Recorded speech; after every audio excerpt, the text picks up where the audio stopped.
What could Jane Eyre, Rebecca, The Great Gatsby and Peter Pan possibly have in common? Well, my friends, one thing they all have in common is the fact that they are all referenced on Taylor Swift's brand new albums, Folklore and Evermore. Because for every productive day that we mere mortals collectively had in 2020, Taylor Swift wrote a damn album! So, let's talk about them because my little literature graduate heart was made very, very happy by the number of literary references on these two albums. And so today I'm going to be bringing them together in what will possibly be the nerdiest video you have ever seen. So welcome! On tonight's program, ladies and gentlemen, we have something that's gonna make you sick.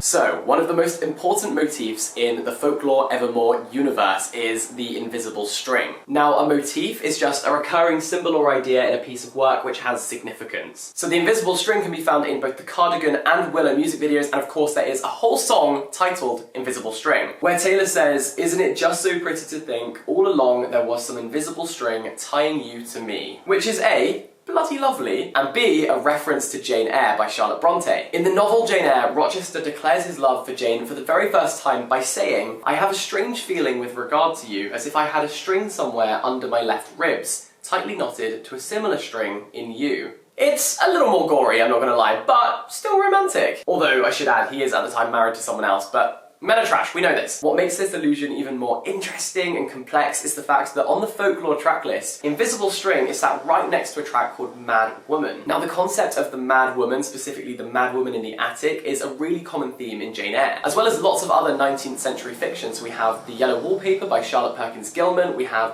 The Turn of the Screw by Henry James, and so many more. This literature depicts hysterical women, a very gendered type of madness. And that's because madness has historically been used to discredit women, to suggest that they weren't sound of mind and therefore couldn't make decisions, accusations, or votes, you know, things like that. I mean, we can even see this woven into the word hysteria itself. It has the prefix hyster, coming from the Latin for womb. Think hysterectomy, for example. This so-called hysteria is a type of madness with entrenched gendered connotations. A lot of these ideas and theories are most comprehensively kind of summed up in The Madwoman in the Attic, which is a book by Gilbert and Goober, and this draws on the story of Jane Eyre and how Dr. Rochester's ex-wife is locked away and deemed mad. Just as in this song, Taylor Swift says, "No one likes a mad woman," because we're taught to see them as failures, specifically failures of patriarchal and domestic ideals assigned to them by men. I've also just realised I've been saying Dr. Rochester instead of just Rochester. Dr. Rochester was actually my year 11 chemistry teacher, not a Charlotte Bronte character, but we're just gonna pretend that never happened, okay? Basically, the reason that I find the madwoman so fascinating in this particular context is because it draws on how men have historically discredited women and the damage it does to their reputation. Big reputation, big reputation. Do you see what I'm getting at here? In the music industry today, men like Kanye West and Scooter Braun have unjustifiably presented Taylor Swift in this light. And the idea here is that these women aren't inherently crazy. Bertha in Jane Eyre isn't a crazy woman, they are driven crazy by men, or at least the actions of these men. And I'm not talking about all men, I'm referring to the patriarchy that these people are given power by. Every time you call me crazy, I get more crazy. She then says the same thing about getting angry. It's something imposed, it's reactionary, it's not inevitable. So anyway, I am absolutely convinced that Taylor Swift has read Jane Eyre and that it has informed these narratives in Invisible String and Madwoman. That's not the intro to No Body No Crime, by the way, that's a police car outside my house. Okay, next we have a song that is actually a bonus track from Folklore, and that is a song called The Lakes. The Lakes refers to the Lake District in England where Taylor Swift and her boyfriend are thought to have spent quite a lot of time together, and there's loads of links to poetry in the song. For example, in the first line she talks about elegies, and basically elegies are just reflexive poems which usually lament people who have died. Then Taylor references a group of English poets who are known as the Lake Poets. They were kind of part of the Romantic movement, in the line where she says, "Take me to the lakes where all the poets went to die." So the Lake Poets were people like Samuel Taylor Coleridge, who wrote the Rime of the Ancient Mariner, and William Wordsworth, who even gets a shout out on the song. And I'm sure he'd be buzzing if he wasn't dead. So she says, "I've come too far to watch some name-dropping sleaze. Tell me what are my words worth." It's a very, very clever play on words, and Taylor, I enjoyed it. She also specifically references Windermere in the line, "Those Windermere peaks look like a perfect place to cry," which is something Wordsworth himself wrote about. "Standing alone as from a rampart's edge, I overlooked the bed of Windermere, like a vast river stretching in the sun." Honestly, Taylor Swift, thank you for this. I appreciate this so much. Now, because I know that I'm rambling, because my nerdy literature heart can't take this, I'm just going to share with you some quick-fire literary references, starting with Cardigan. In this song we have the lyric, "I knew you tried to change the ending, Peter losing Wendy." Now this is of course a reference to J.M. Barrie's Peter Pan and the eponymous protagonist, which basically just means the character whose name is also the title. Peter's thing is just that he never wants to grow up, and eventually Wendy realises that she can't mother him forever and she needs to go back to reality and the real world, and so she ends up leaving Neverland. On both Folklore and Evermore there's also references to Robert Frost's poem The Road Not Taken. For example, in Illicit Affairs we have the lyric, "Take the road less travelled by, tell yourself you can always stop." And then on Evermore in 'Tis the Damn Season, we have "The road not taken looks real good now." In The Road Not Taken by Robert Frost, we have a character who comes to diverging paths and has to make a decision between the mainstream path that is often trodden and then the other path which is less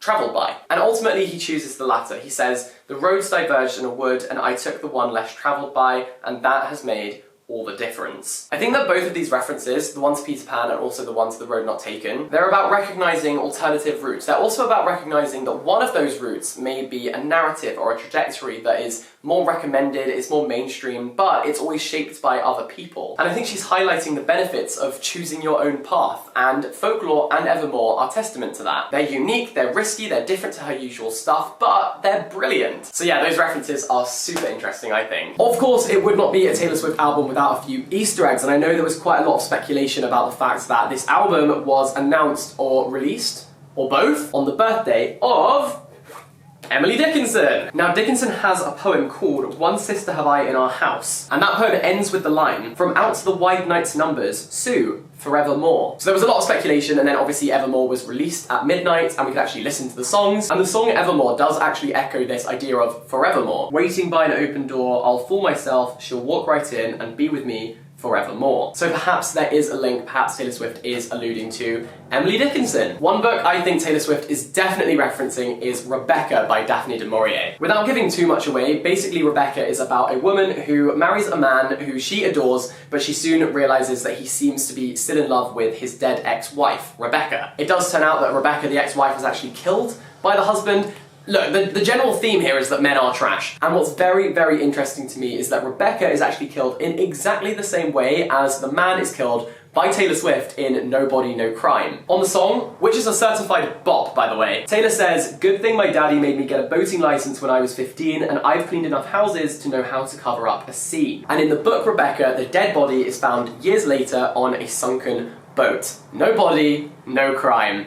Oh my god, her mind! And this is a book that Taylor Swift said she had read in her interview with Paul McCartney for Rolling Stones, I think. So it is 100% confirmed that Taylor Swift has read this book. But I also think the themes of the song Tolerate It are widely taken from the events of this book. And that's because it really accurately describes the relationship that the woman in this book has with her husband, who she perceives as still being in love with his ex-wife. She completely loves him, she adores him, and he kind of just puts up with her. He tolerates her. Just as Taylor Swift says in the song, "I know my love should be celebrated, but you tolerate it." In the song, there's also references to the man being older and wiser, which completely fits with the narrative of this book. And there's a lyric about using your best colours for my portrait. And in Rebecca, there's a scene where the woman basically dresses up in the exact same colours as a portrait of the ex-wife.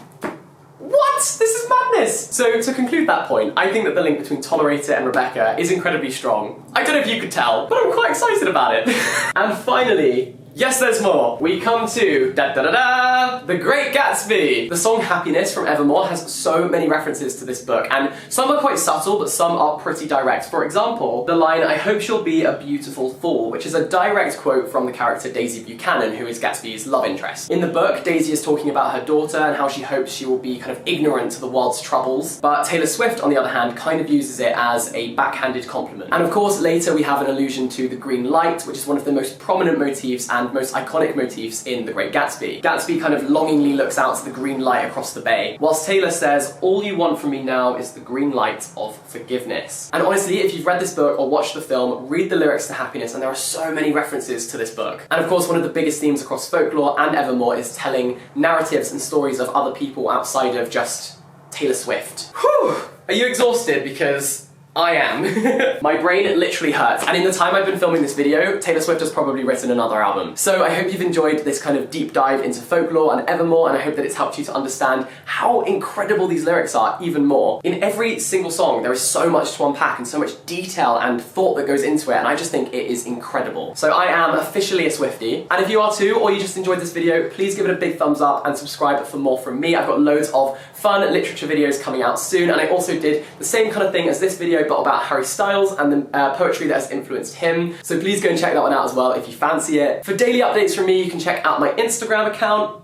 It's right here. For now, thank you so much for watching this video. Let's carry on the conversation in the comment section down below. I love you all a lot, and I will see you next time.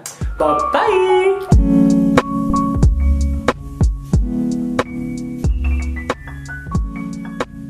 In case I don't see ya, good afternoon, good evening, and good night.